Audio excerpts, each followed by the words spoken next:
When we watch a child learning to walk, we see them fall many times and succeed only a few times. It would be disturbing or even cruel to watch if, for some reason, we didn't think it was possible for the child to walk.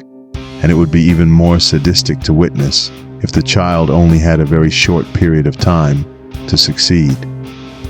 But despite the falls, the child is filled with joy and keeps trying.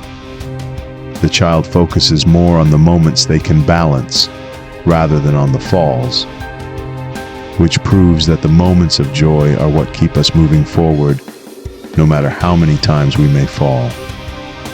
We all have this nature before any of us can understand or articulate its power.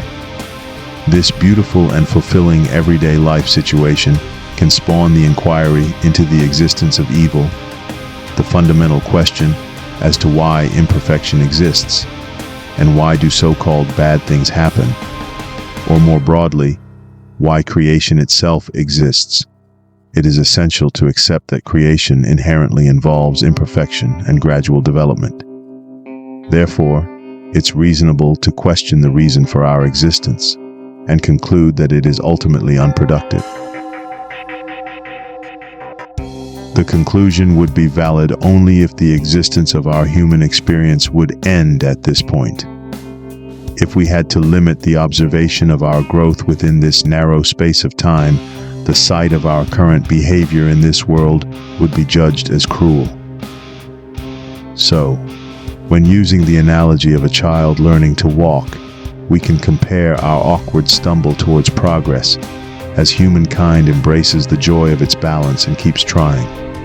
When we choose to focus more on the moments that we have maintained balance rather than on the moments when we have allowed the good nature of our behavior to trust and depend on a few narcissistic, power-hungry individuals, we choose not to be defined by our mistakes. And this proves that the moments of joy are what keep us moving forward, no matter how many times we may fall. And now we have a reasonable understanding in order to set up discussion for the trouble of evil. Now, the real question we should ask is imperfection the ultimate reality? Is what we call evil absolute and final? Everything we physically know has its boundaries, its peaks and valleys, but is our reality defined solely by its challenges? Are the adversities we experience the ultimate truth about this existence? Don't these very obstructions propel us forward? Just like a towing rope keeps a boat from drifting away, but that is not its only purpose. Doesn't it also pull the boat forward? So, like a river that flows in between its banks and around obstacles, the world's current has its boundaries, which are necessary for its existence. However, its purpose is not defined by these boundaries, but by its movement towards perfect progress.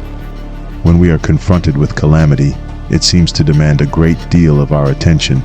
However, the true marvel is not the presence of obstacles and suffering, but the existence of law and order, beauty and joy, goodness and love. The concept of God within humanity is the greatest wonder of all.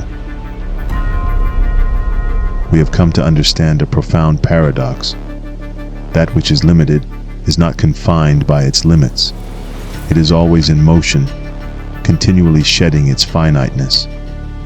Imperfection does not negate perfection. Finitude is not opposed to infinity. Rather, they are expressions of completeness in parts, infinity revealed within boundaries. Pain, which reminds us of our finiteness, is not a permanent fixture in our lives. It is not an end. Encountering pain helps us realize that it does not belong to the true permanence of creation. It is related to errors in our intellectual journey. The history of scientific development is a journey through a maze of mistakes made at different times. Yet, no one believes that science is merely a perfect method for spreading errors. The progressive discovery of truth is what matters in the history of science, not its countless mistakes. Error, by its nature, cannot remain. It must leave as soon as it fails to align with truth. Our mistakes are not a life sentence. This belief must be exposed and discarded as soon as possible. We have the ability to overcome any error that has occurred, if it be by our own hand or by the unconscious rule of others. Just like intellectual mistakes, any form of evil is temporary because it doesn't fit with the whole. It's constantly being corrected by everything around it and keeps changing. We often think it's more important than it is by imagining it as unchanging. If we could see all the death and decay happening every moment on Earth, it would shock us. But evil is always moving. Despite its vastness, it doesn't stop the flow of life. The earth, water, and air remain clean and pure for living beings. The full existence of good and evil is often seen as a paradox, as they represent opposing forces that cannot occupy the same space simultaneously. Goodness embodies virtues such as kindness, compassion, and justice, while evil is characterized by malice, cruelty, and injustice. When good prevails, it naturally dispels evil, creating an environment where positive values flourish. Conversely, the presence of evil overshadows goodness, leading to a world filled with negativity and suffering. This dichotomy suggests that good and evil are mutually exclusive, each striving to dominate and eliminate the other. The struggle between these forces is a fundamental aspect of the human experience, both shaping our normal choices and defining the essence of our existence. We are not gods. We are not angels. We are not demons. We are human.